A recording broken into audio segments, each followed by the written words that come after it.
All right, well, we're starting in Romans 13 today. Um, but before I start, I wanted to kind of raise this question. So we know the early church was persecuted. Who did the persecution? Who was it that was persecuting the early church? The Pharisees. Pharisees, Romans. Romans. Anybody else? Jews. Okay, the Jewish leadership. Okay. At the time Paul writes Romans, 56 AD, who was persecuting the church? I think the Romans. Same people. Same, you say, okay, Same people. same people. All right. Well, this is why we do a little history just before we start.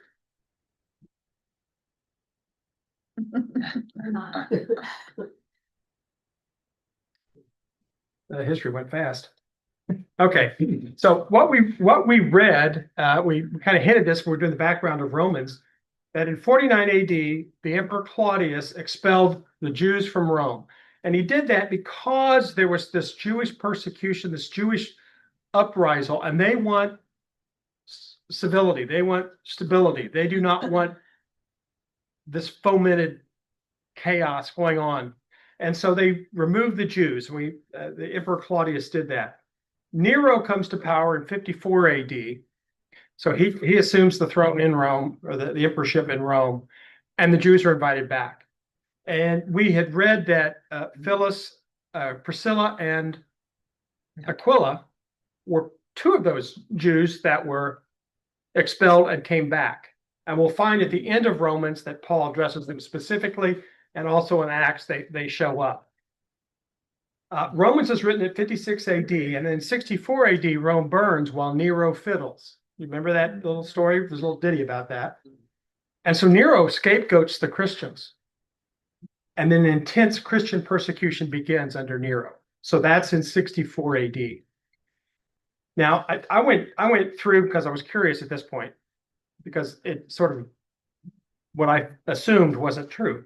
And so I looked through the history of the Roman emperors. And in the hundreds, there were two emperors that did it for short periods of time. The 200s, there were three emperors that did it for short periods of time. But it was the persecution from Rome was up and down. Sometimes they were persecuted, sometimes they weren't. Sometimes they were, sometimes they weren't. And then it gets all the way until 300 and something when Constantine made the official religion, and that sort of ends the persecution.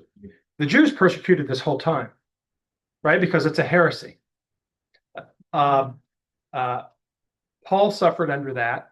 Paul was part of that persecution before he was converted, and then he participated in that. He felt the fire of the Jews who opposed him, and you recall that he goes to Jerusalem after he says goodbye to the church of Ephesus from Corinth. On his way down to Jerusalem, says goodbye to the church at Ephesus. And then there, because of what he's preaching, there's this civil uprising, the civil disturbance, and he's arrested. And then he says, I'm a Roman citizen. Why are you arresting me? I appeal to Caesar.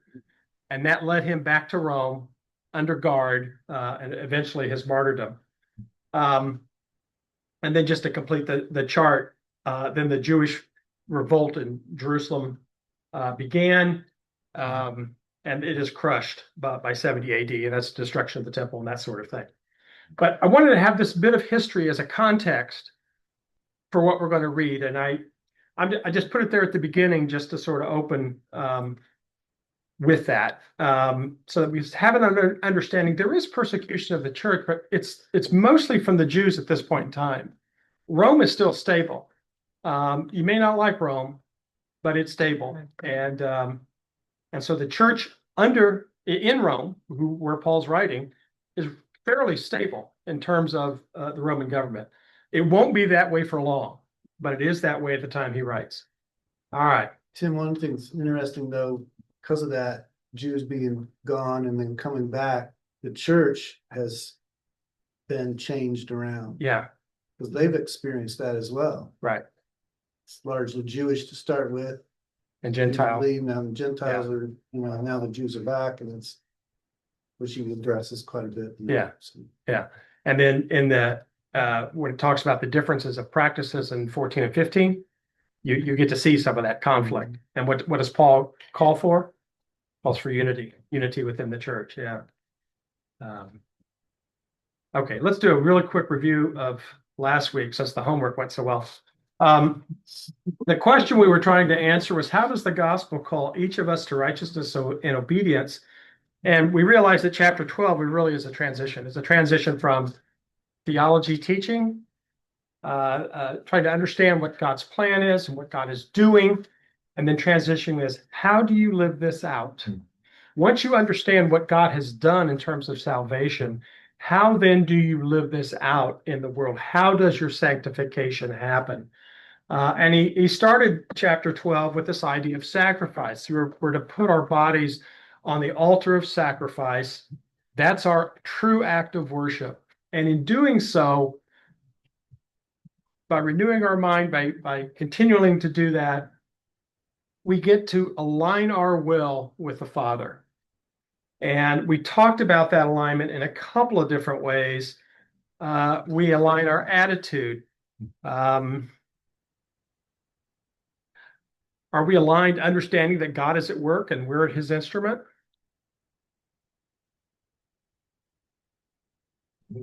And we learned that grace is given to us in varying degrees, but also faith is given to us in varying degrees. And that's going to play out in 14 and 15 as well.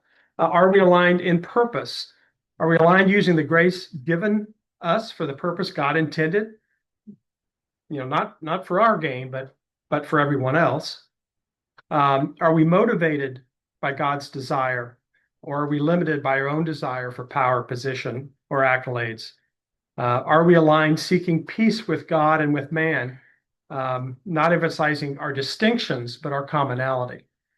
Boy, doesn't that sound like that's right on target for today's time? And then by example, are we aligned seeking the correct examples to emulate? And are we allowing ourselves to be vulnerable to serve as an example? Well, I got to thinking about that, and it kind of led me to this question. And again, Jeff kind of hinted at it today. And as it turns out, we'll just go a little bit fuller. How does the gospel call each of us into submission to God, to authorities, and to each other? How would you answer that question? You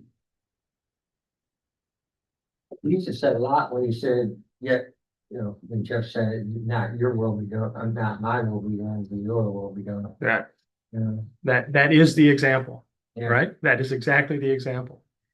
That is the example we're to follow.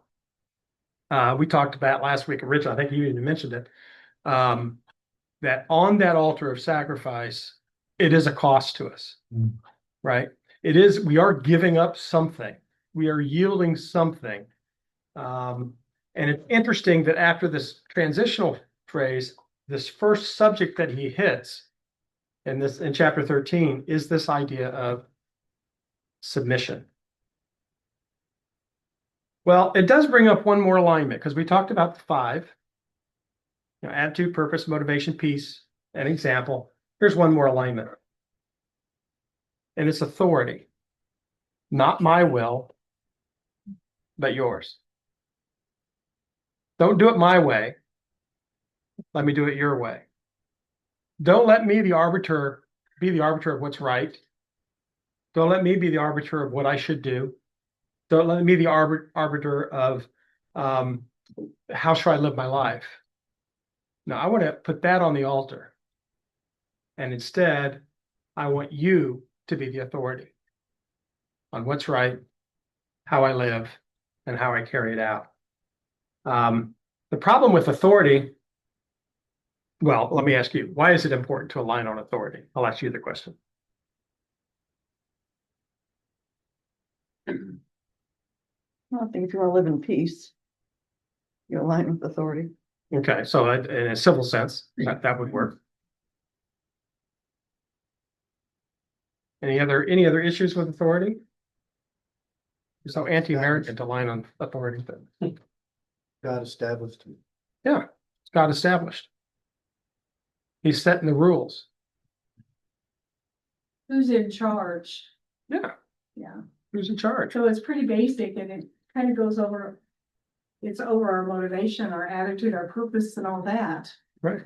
It's Right. kind of the umbrella over that is who's in charge. So when you hear, oh, you do you and I'll do me, that sort of goes counter to that. Because you're not the authority, I'm not the authority. I have a higher authority. And that's what I need to follow. And Jesus said, give that to Caesar, which is Caesar's, and give that to God, which is God's, and there's two different authorities here. Exactly. Great point. Great point. We do have different authorities in our life. That's right, and God is the sovereign one, Right. but there's always gonna be a king too. Yeah. If you could bow to, Yeah. which throughout the Bible too, they said don't bow to the king, Yeah. for he can't do to your flesh, only to your flesh, not to your everlasting soul. But God can, so Yeah. that's who you really bow to, which Shadrach, Meshach, and Abednego did on the right thing, and thousands others did the wrong thing. Yeah. What else do you get when you have authority? If I'm the authority over X, what does that make you to me? How does that relationship look? If I'm the authority, what are you? Subservient. Subservient, but also, Dependent. okay, Recipient of a lot of things. Yeah. too. it's both ways. That's how a feudal system worked. You know, you supported the king and the king protected you. That was sort of that give and take. What if you don't want to follow that authority? What happens? Or you can You get disciplined. suffer the consequences. Yeah, consequences, discipline. Yeah, we were held in account.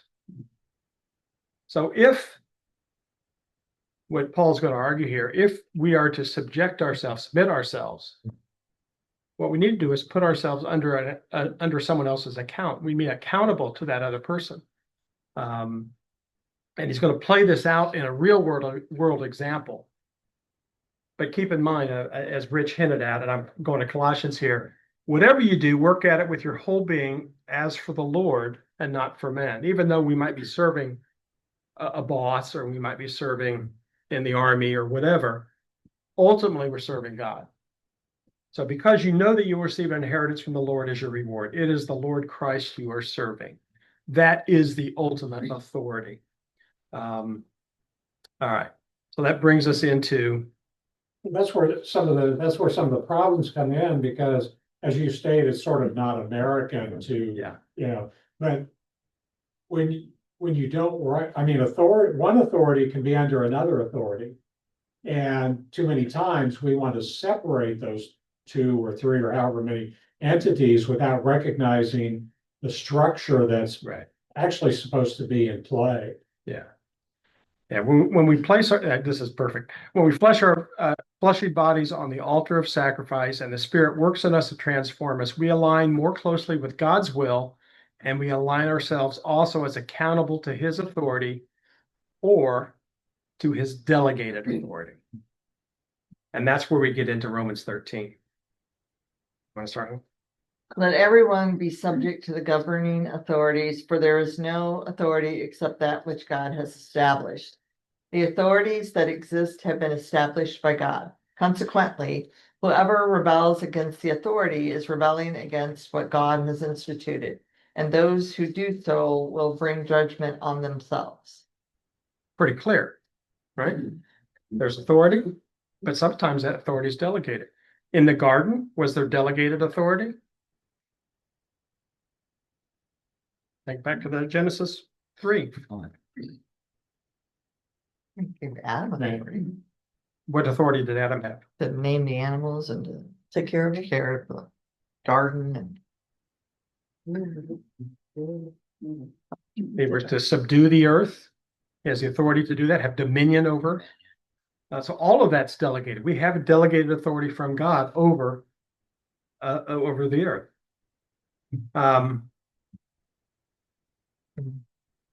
We can all agree that we should obey laws and civil authority. It's right.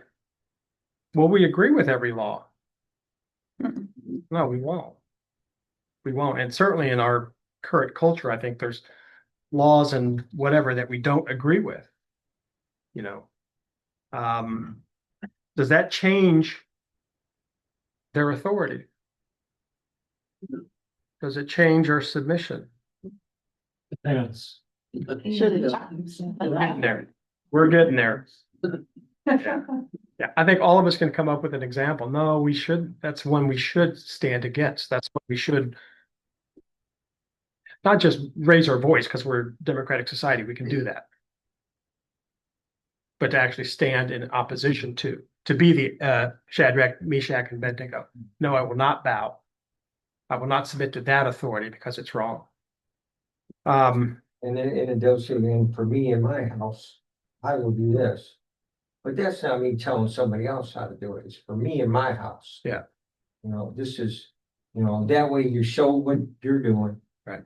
They can make their choice because there is a choice here. Yeah. This guy made, and then you get on with it, you know, with your choice. You Right. know? And I think Peter, the other one, Paul, I think that's part of Paul's admonition. This is something that we all do individually. Yeah. Collectively as a church, yes, of course, but individually, we're making this decision. What are some other examples of delegated authority? I mean, he's talking about governing authority, so that would be, you know, the government. But what other authorities are delegated that we probably ought to think about in terms of the hierarchy? Within the family. Your family, yeah, parents, children obey your parents. There's a submission there. Employment, Employment, so I got a boss, he's got rules, I got to follow the rules. school. School, same way. Yeah, we have this all throughout our lives. How about paying taxes? Yeah. Everybody okay with that? Yeah, right Even- under even- freezer. Even though it's high? We're blessed those. Also, you're blessed that you, Yeah. There is a blessing there, yeah. All right, so now comes the timeline that we started this with. What would submission be difficult for the church in 56 AD when Romans was written? Got to think back to that chart. Now we're talking Christian church or Jewish church. Well, the church at Rome. Who Paul is writing to. Yeah. Yeah. Because So would submission be difficult? Yes. This one's completely opposite. Okay. All right, now let's go 10 years later. Rome has burned. Nero blames the Christians. And the Christians are actively persecuted and executed. Is it difficult or more difficult to submit at that point in time? Yeah, more difficult, but it's what they're called to do through the authority of Christ. right. Submission difficulty doesn't fit into the equation. Or was the point? And this is why what Jeff said in a sermon this morning, you know, not my will. If it could pass, because I don't want to go through this persecution, I don't want to go through the suffering, I don't want to endure this. But if it's your will, I yield, I submit. Even though it's difficult and it's hard. Sounds like Peter and Jesus, when Peter said, no, this will never happen to you, you want. And the words Jesus said to him were like crushing, get behind me, Satan. Yeah, I'm like, wow. absolutely wrong on that. Yeah. He was absolutely wrong. Yeah. Well, Peter had a habit of saying something great, followed by Yeah. us, followed by things of not quite right. Yeah. All right, well, let's continue reading here. For rulers hold no terror for those who do right, but for those who do wrong. Do you want to be free from fear of the one in authority? Then do what is right and you will be commended. For the one in authority is God's servant for your good. But if you do wrong, be afraid, for rulers do not bear the sword for no reason. They are God's servants, agents of wrath to bring punishment on wrongdoers. Therefore, it is necessary to submit to the authorities, not only because of possible punishment, but also as a matter of conscience. Yeah, and that last phrase will come up again next week. We're not only, because the government has the power to punish, that's not why we're supposed to do what the law says. It's not just following the rules, although we're supposed to follow the rules. There's something else there. And that is a matter of conscience. And that's an active participation in the law. I submit myself to the authority of the governing body because they have the authority delegated by God, and I will submit to that as an act of my own will, my own conscience. I think we're gonna get to this. What objections might we have to Paul's admonition here? And Mike hinted at it earlier. You said not always, or not all the time, or See, this is one of these areas that I think one might argue that you ought not to have objection to Paul if you understood what Paul was actually saying. Because he doesn't, this whole passage is sometimes used among Christians or others to say you have to do everything that the government tells you to do because that's what God wants. And that's not what Paul is saying here at all. no.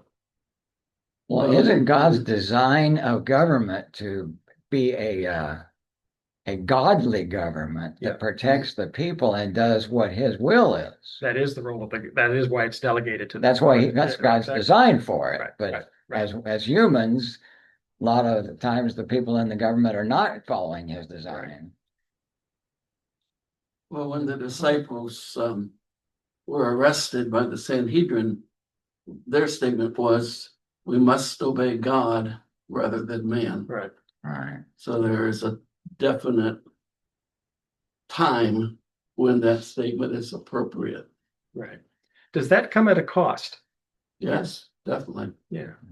Yeah. And Rich's example earlier of Meshach, Shack, and Abednego. Yeah, there was a law that was clearly wrong. They were not going to bow to that law, even though delegated authority, that whole idea. But that comes with a cost. They died. Yeah. They would have been burned to death, right? That was the cost. And in fact, in that instance, the Lord may not save us. Right? Isn't that what they said? Something like that. The Lord may not save Even us. if He doesn't. But even if He doesn't, we will not do that. Yeah. Yeah. So, and this is why we started with the timeline. I think when you read this in 56 and you say, okay, well, the Roman government's there. I don't like the way their water policy is. I don't like their taxation rates. I don't like, but we're at peace and everything's okay. The church is okay. 10 years later, when you confess that you are a follower of Jesus and you're stuck on a pole and killed, that's a different matter. That's a different matter. And that's why that image of the garden, it just, to me, the way Jeff described it, just really pulled out. Because obviously I'm thinking about this, but that's what he did. I know this is wrong. I know that you've delegated authority to Rome and to the Sanhedrin, and they are going to make decisions that are going to affect my life. But who will I submit to? Will I submit to the Sanhedrin, who says, don't deny yourself? Or will I submit to the Father? Will I submit to the highest authority where they're in conflict? Does the submission, you think, here include being willing to accept the consequences of refusing to obey an ungodly law or order? Yeah, I think exactly. But that's many times not how this is used to try to make us follow every single edict, every single law. Right. Which we can't, especially when it throws in conscience here. Right. You can't support abortion Right. in good conscience, just because the government says you have to. Right. Knowing that if you take that stand, that doesn't mean it's pain free. That doesn't mean it's consequence free. But we do submit to the higher authority, our conscience, what we know is right. But we know, think about our kids who we teach them to respect and obey their teachers. And we also teach our children to respect and obey their parents. So the teachers are saying one thing in some of the public, and not, maybe they don't want to, but they're being subjected to authority. Right. So how confusing it is for kids, you know. I can be a boy if I'm a girl, and I don't have to tell my parents because they won't understand. Right. So that's horrible for kids. Right. Right. There is that conflict. And it's, you know, in school and media as well. I mean, it's so subtle sometimes, but you know, you listen to the messages, especially in even cartoons or books that we read to our grandkids. The messages there are very clear, subtly, that it's not exactly right. It's just partially true, and that's what. Yeah.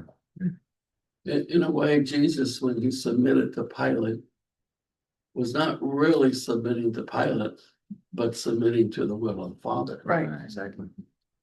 Right. Right. That's the ultimate. Yeah. Well, he gives us a general rule here. And that's why I say it's a general rule, because the exceptions that we've talked about are still there. And as long as we know those exceptions are there, and as we understand what God's telling us to do, there are times when we have civil disobedience, and there's are times when we pay the consequences for that. But as a general rule, he says this.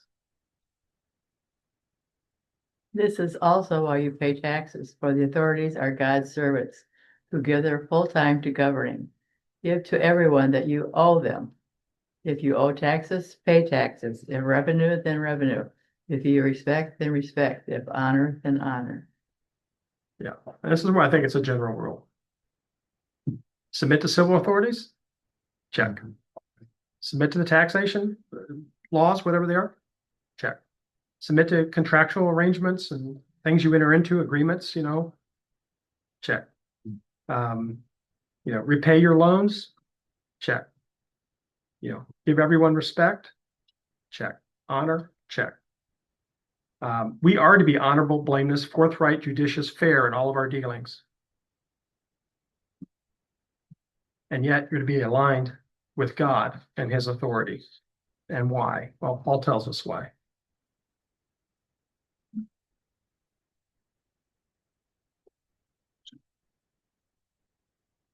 Okay, let no doubt remain outstanding, except the continuing debt to love one another. For whoever loves others will fulfill the law. The commandments: you shall not commit adultery, you shall not murder, you shall not steal, you shall not covet. And whatever other commands there are may be, are summed up with one command: love your neighbors as yourself. Love does not harm to a neighbor. Therefore, love is the fulfillment of the law.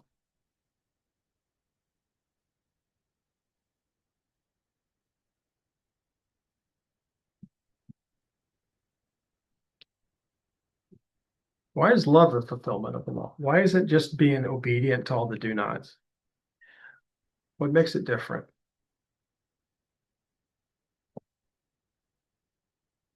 It's from where it comes from in your being. So where does obedience come from versus what? Like obedience comes from head knowledge. Okay. And I don't think loving your neighbor comes from heart knowledge. Okay. Well, he turned it over to your motivation. Yeah. Why are you obeying? Not obeying. Yeah. So why do we as Christians obey the commandments? Why do we do that? Because we love our authority. We love the commandment giver, and we're accountable to him. We submit to him. Yeah. Yeah, that's ultimately why we do it. Yeah, Jesus turned the do nots into you shall do, and this is the greatest commandment Yeah, when asked, and yeah, it's, if you do that in that attitude, you don't have to worry about the do nots because you Right. won't do you're motivated by something else. them. Yeah, Right. Right. and the do nots sort of are a constraint on behavior. Yes, And Jesus turned that around. right. And oh no, wait, I'll stop there. No, that's perfect. That's Yeah. just absolutely perfect. Yeah. A computer program's written. If this happens to go here, if this happens to go here, it's a big line. Yeah. But if you got do this, love, then you can skip all these do nots. Yeah. In the same way. Mike said, Yeah. it's a shortcut. We do this in programs Yeah. because it's the simplest way to get to through the mess. Yeah. The result. Yeah. Yeah. Yeah, you think about why did God give the commandments the way he did? One might argue that he was starting in the process of shaping his people who had come out of a society and a culture and a philosophy that was really anathema to God's plan. Right. And so you have to start somewhere. He couldn't have come into Moses and said, just love me and that'll take care of it. They wouldn't have had a clue what that meant. So it's the start of the constraint, so he can then open it up wide open. Yeah.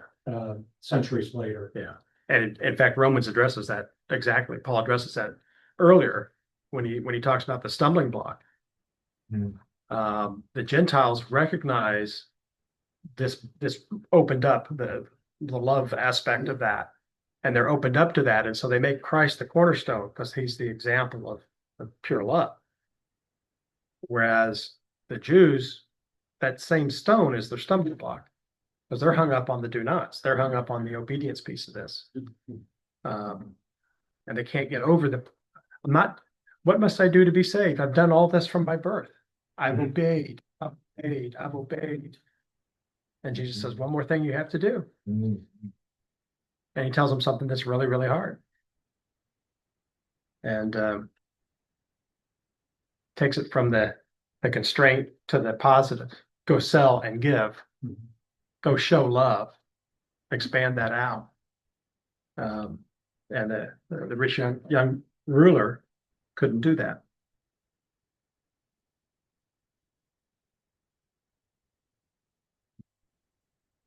Yeah, it seemed like his love was for his money more than people. So. Well, Why you couldn't get rid of that? It was yeah. Well, I think for all of us it would be a hard challenge. But yeah. Yeah, but the point is he was focused on what must I do? What must I do? And when Jesus tells him what he must do, that it's not just not doing this, but doing this. That's a bigger cost. That's the same cost Paul's calling us to when we submit. Because it's a much bigger cost for us. It's easy to obey a do not. Well, it's not as hard. Speak for yourself. No, I did. I bit my tongue right in the middle of that one. It's not as hard to just obey a set of rules. It's much more difficult to say, not only will I obey that, but I'll go beyond that. Do more. I'll do whatever. Say yes. So we were saying about that this morning, right? Wherever you go, I'll go. I will say yes to what you have for me. Even though it's going to cost me. But let your bodies be on that altar of sacrifice. Let that be your true and spiritual worship. Okay, is this something we could just think about for weeks and weeks and weeks? Or is this something we should act on now? Well, Paul gives us the answer to that question. And do this, understanding the present time. The hour has already come for you to wake up from your slumber, because our salvation is nearer now than when we first believed. The night is nearly over, the day is almost here, so let us put aside the deeds of darkness and put on the armor of light. Now, some of you that have read other Paul letters recognize a couple of phrases in there, don't you?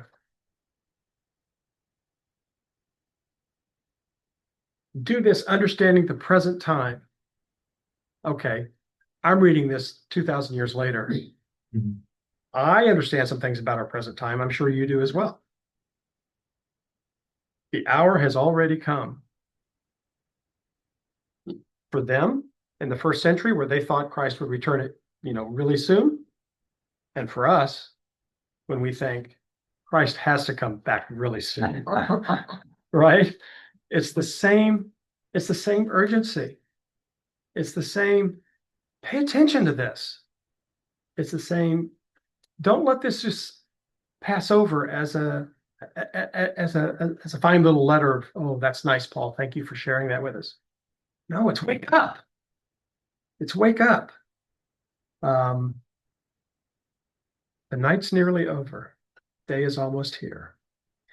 I just asked that question, but here's a couple of the phrases that come up here. Keep turning that before I'm ready. If you read Colossians 3, it's a kind of a parallel passage to this. And then if you read Ephesians 5, both those phrases of slumber and the armor of light, and this is before Ephesians 6, which is the full armor of God, which you just now, the flow chart for that now because you read it out there in the hallway. Yeah. But Paul's talking about the same thing there. Remember, Romans is not a new book with new stuff. He's organizing it in a way, but these are things that he's been preaching, for his whole ministry. He's pulling ideas from the other letters. But in Ephesians 5, he implores us, wake up, O sleeper, rise up from the dead, and Christ will shine on you. So that's that same idea of the wake up. It's now. Don't be complacent in your current everyday. Wake up. Christ is here. And Ephesians also addresses this whole idea of submission.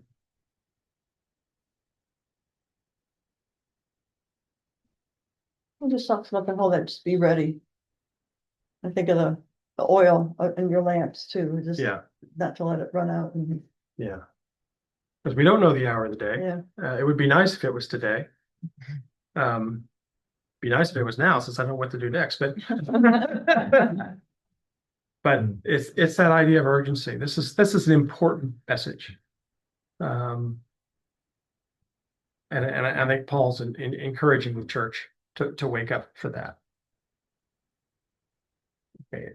And then he sort of summarizes this whole idea of submission.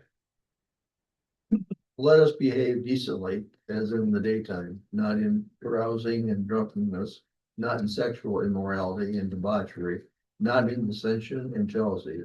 Rather clothe yourselves with the Lord Jesus Christ, and do not think about how to gratify the desires of the flesh. Why does Paul use those examples? Because it's not an exhaustive list, right? And there's probably a bunch of other things he could have thrown in there, but he throws in 6, and they're in 3 pairs. I'm just curious why maybe he would use those examples. And maybe the problems that they were, the biggest problems they were having at the time. Right. Yeah. This is what I've heard about. This is what is pretty common among the Gentiles. This is pretty common maybe within Roman culture. The first pair, carousing and drunkenness, what does that imply? I mean, when you think about that, who are the people doing that and why would they be doing that?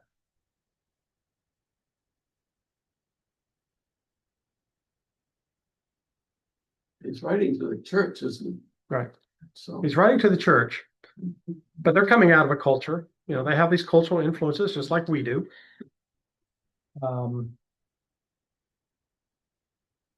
What church was it they had trouble with? The Corinth, maybe? I don't know. And they were sitting around and not being Christian-like, but they were they're waiting, they're partying, they weren't going to work. Yeah, there is some element of that. Yeah. And he said, don't do that. Yeah. Because they were saying that, well, we don't gotta do nothing, we're saved, Right, because we believe in Jesus, so there ain't nothing else to do. right. I don't have to submit. I don't have to obey. When they. I'm saved. They were partying too, Yeah. I think it said in there too. Who has time to carouse? People were not doing it. People not doing anything, or It seems to me like all this happens in the dark. But not as in the daytime. yeah, it's kind of hidden behavior. But if you're poor, you're working. You don't have time to do this. You're working. What if you're wealthy? Oh, well, we can all sit around, we can explore Naples, whatever. Oh yeah, I'll have another cocktail. Yeah. I think this is a sign of, a part of Roman society that is wealth. Remember, they're built on slaves, right? Soccer people, they have slaves, they have servants. And yeah, I'm just sit around while other people do the work. No, this is for you. Don't do that. The next two, these are things that just satisfy our flesh. They do nothing for our spirit. Right? Sexual immorality and debauchery. These are things we do for our own pleasure, not to serve God, not to serve each other, but for ourselves. He says, no, don't do that either. And then the third, the dissension and jealousy. This is what happens when we have fights over what color to paint the walls, or what color carpet we have, or what song style we have in the church, or we disagree on this fine point of theology. No. We need unity. And so there's an urgency, and I think it falls beautifully under this sign of submission. We need to act. If we put God first, if we submit to God, if He is our authority and we're accountable to Him, then we should use our time wisely and not relish in our relative ease of life, which we all have experienced because we live in America, and certainly not satisfying our flesh. We have gifts, we have talents, we have resources, and those are to be shared among. We are to help each other, build each other up. And yeah, you believe this way, I believe that way. You think this is right, I think that's right. But unity in Christ, that bond in Christ, that's what unifies us. So these little petty differences we have about things that don't matter, let's put those aside.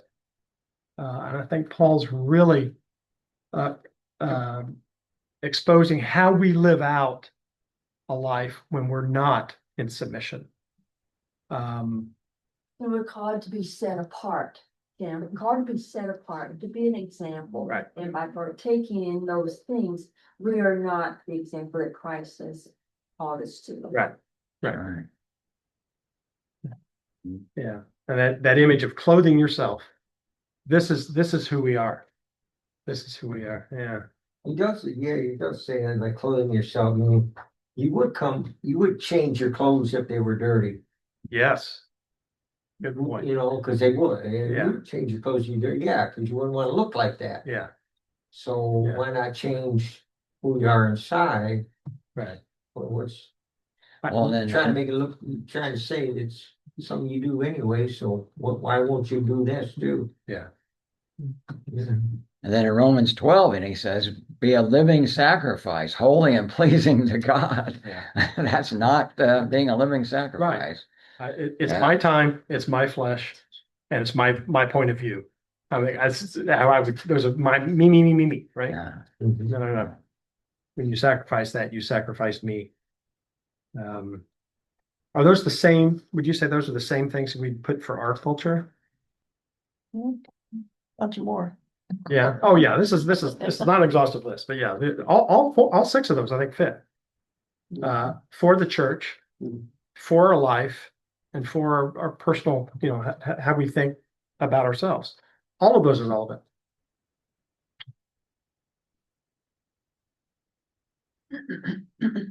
Do not be conformed to the world. Paul was faithful and be honest in your evaluation of yourself to start off with. And just don't pretend to love others, really love them. Right. Hate what is wrong with you, put your the hate in there and hold tightly what is good. Yeah. Love others with genuine affection. Right. We already went through this in this last chapter, honoring each other. Yeah. Never be lazy and work hard. Yeah. And that was something we just got through and served the Lord enthusiastically. Yeah. But rejoice in our confident hope. And now he's bringing it together with our, not just a personal thing. Yeah. Rejoice in our confident hope and be patient in trouble and keep praying. You know? Yeah. And then he goes through then and when God's people are in need, be ready to help them. Always be eager to practice hospitality. Then it's bless those who persecute you where we're going and don't curse them.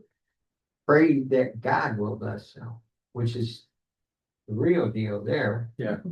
I got my limitations on blessing somebody, but pray that God will bless them. That's quite a list Yeah. of positive action. Yeah. Yeah.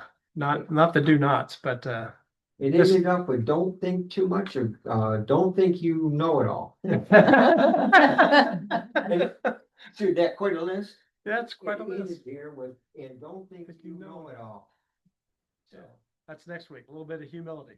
yeah, that was in 12. That Yeah. was what we went through, but yeah, I got help me Lord next week because it just always seemed to be next week Yeah. that I would get to those things. It won't help me, but Yeah. I'm getting better at it. Yeah. It's been a long time working on it, and praying for it. I think we're all with you on that one. Okay, we're going to wrap this up with a couple of questions here. How does the gospel call each of us to submission? Paul went through these examples, and then do you have any message in our culture that oppose what Paul's saying? Oh my goodness. Yeah. Gender. Mm-hmm. How about just follow your own heart? We're not called to follow our heart. We're called to follow his heart.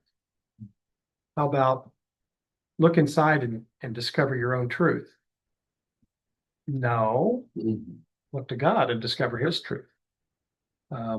Stick it to the man. Stick it to the man. Stick it to the man.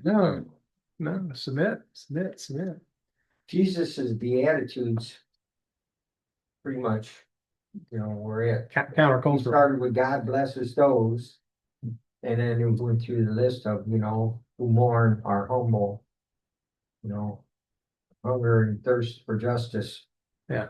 Those whose hearts are pure. Yeah. His Beatitudes lays out that list, but you always start, God blesses those. Yeah. He didn't have to say that every time he laid one of them out. Emphasize He did have to say it every time because we are human. Yeah. And we got to get things pushed into us. Again and again. God blesses those who God blesses. Yeah. A lot of extra words there, but our first plea for doing right. That's where that ended. Yeah. Well, we're in a culture that opposes that idea. And the Romans were in a culture that opposes those ideas. And that's why I think Paul's letter really has, we can read it and say, oh, that's really kind of radical. But to the people he was writing to, it was radical as well. Same with the Beatitude, Jesus saying that is so countercultural. And we're called to be that. We're not called to be in the world, conform to the world, but be transformed.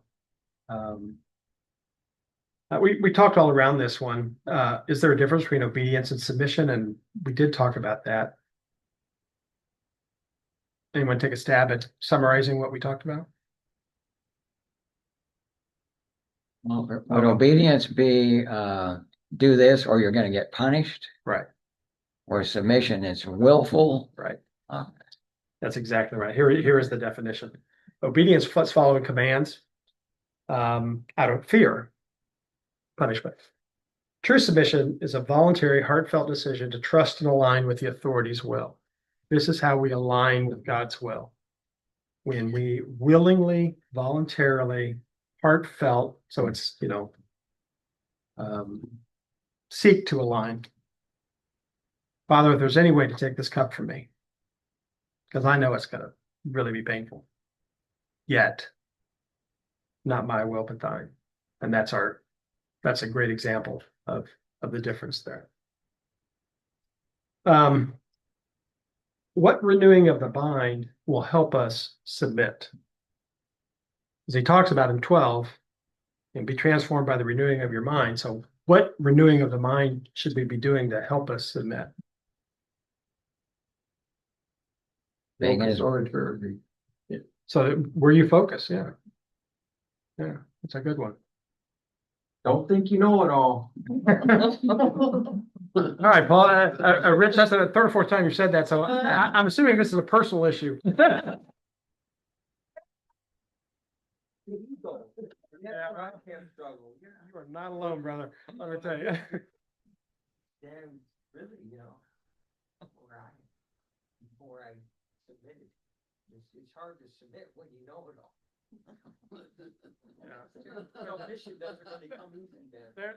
There's an old country song about that. It's hard to be humble. Lord, it's hard to be humble when you're perfect in every Yeah. I can't think of who did it, but I can't either. But when you do remember what Christ has done for you, yeah, it makes it a little bit easier to go, yeah, I think I can give that one up. yeah, Right. yeah. So part of that renewing is just remembering what God's already done. Yeah. Yeah. Accepting what God's already done. Yeah. You know it, but not accept it too. That's true. Wholeheartedly. Yeah. Wholeheartedly. I can obey it, but not submit to it. So Yeah. it's a similar idea. Obedience and submission, two different, yeah. I know the facts, but I don't want to live that way. Right. Yeah. Hold back some. Yeah. So hold on to the world a little bit. Yeah. Turn it around and go back to the house to get some goods before. And he said, don't do that. Just follow me now. Don't go back in. Don't go back. Yeah. All right. Well, here's the big question. What if we don't want to? What do you do when you don't want to? Right. Did you say pray? What if you don't want to pray? Oh, yeah, well, that's a good point. There are That's right. choices to make. Conscience of doing right there. All right. Let's ask the question this way. What do I do when I don't want to? When I know maybe I should, when I know maybe I read something in the Bible and it's like God's telling me to do this, and I don't want to do that. How do I get myself aligned with the Father's will? You pray that God will change your heart. Yeah. Right. Sometimes I think you have to do it anyway. Like if you need to forgive someone, sometimes you just say it. And then you pray that God makes you mean it. And sometimes it is just being obedient, right? There's been times I've prayed it and then I've said, but Lord, I need you to help me feel it. It's like, it's right. Yeah, to pray both to will and to do. One of my friends said something to me about prayer a while back that really made me think. He says, you don't know what that person's going through in their life. Pray for them. Right. They hurt you, but pray for them. And I found when I started praying for him, my heart started softening. It was amazing, and so, yeah, not easy though. The Bible's right again. Well, Jesus showed us Exactly. cross. Right. Yet not Lord. your. Yeah, and Jeff read that this morning, right? Yeah. Father, forgive them. They don't know what they're doing. Yeah. Yeah, I would have phrased that differently. Lord, they're so stupid. Give them a break. Yeah. Yeah, this is a struggle. I think for all of us, and that's why sanctification is not a one and done. Salvation is. But sanctification is back and forth, back and forth, back and forth. Paul had the same problem. All has the same problem. I want to do this, but I find myself doing that. Yeah. Keep doing what I don't want to do. Yeah. You gotta keep crawling back up on the altar. Yeah. Daily, apparently. Let